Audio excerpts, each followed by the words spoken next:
गोड़े बाजे घुघुरवन धीरे धीरे पावा डाल बारी धनिया गोड़े घुघुरवा बाजेन सासू बोलावा घड़ीला बधरावा सासू बोलावा हमें अरावा घड़ीला पानी भरवावन घड़ीला पानी भरवावन कुआ ना जाई कोरा घगरिया कुआ ना जाई नखीली डाड़िया कुआ न के बाटे ऊंचा घड़गरिया हमरा बाजे पायलिया न कुआ न के बाड़े नखीली डगरिया बाजे हमरा पायलिया न धीरे धीरे पावा डाल बारी धनिया बाजे पावे पायलिया न बाजे पावे पायलिया न गवना करावे ससुरे बैठावा गाँव करावा ससुरे बैठावा हमरो बारी शरीरियान हमरो बारी शरीरियान रहिया चलता मोरे कमर लचकले बाजे पावे घुघुरुआन रहिया चलता मोरे कमर लचकले बाजे पावे पैजनियान धीरे से पावा डाल बारी धनिया बाजे पावे घुघुरवान बाजे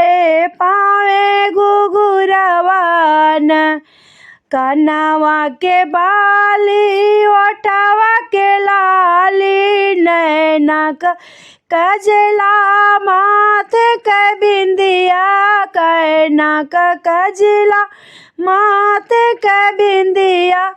धीरे धीरे पाव ढाल बाजे पावे पाए जानियान धीरे धीरे पावा ढाल बारी धनिया बाजे तोरी पावे पाए जानियान सासू कहेली अपन से मानब पहले का सासू हमें बड़ी मानी ननद कहेली अपना जानी ननद कहेली अपना जानी ससुर जे हमके बहुत जे मानी ससुर जी हमके बहुत जे मानी कमावा करता मोरे सुधरी दुमिलवा बाजे पावे पाए जानियान काम करता मोरे सुधरी दुमिलवा बाजे पावे पाए जानियान कनवा में बाली ओठवा में लाली गलवा में हरवा बलवा में गजला गलवा में हरवा बलवा में गजला गोड़वा में लाली कमर कर धनिया गोड़वा में लाली कमर कर धनिया गलवा में गजला ओठावा पे लाली गलिया पे हमरे काला गोदनवा बाजे पावे पाए जानियान गलिया में हमें काला गोदनवा बाजे पावे पाए जानियान धनिया धीरे धीरे पाव ढलिया बाजे पावे घुघुरवाना बारी मोरे धनिया धीरे धीरे पाव ढलिया बाजे पावे घुघुरवाना।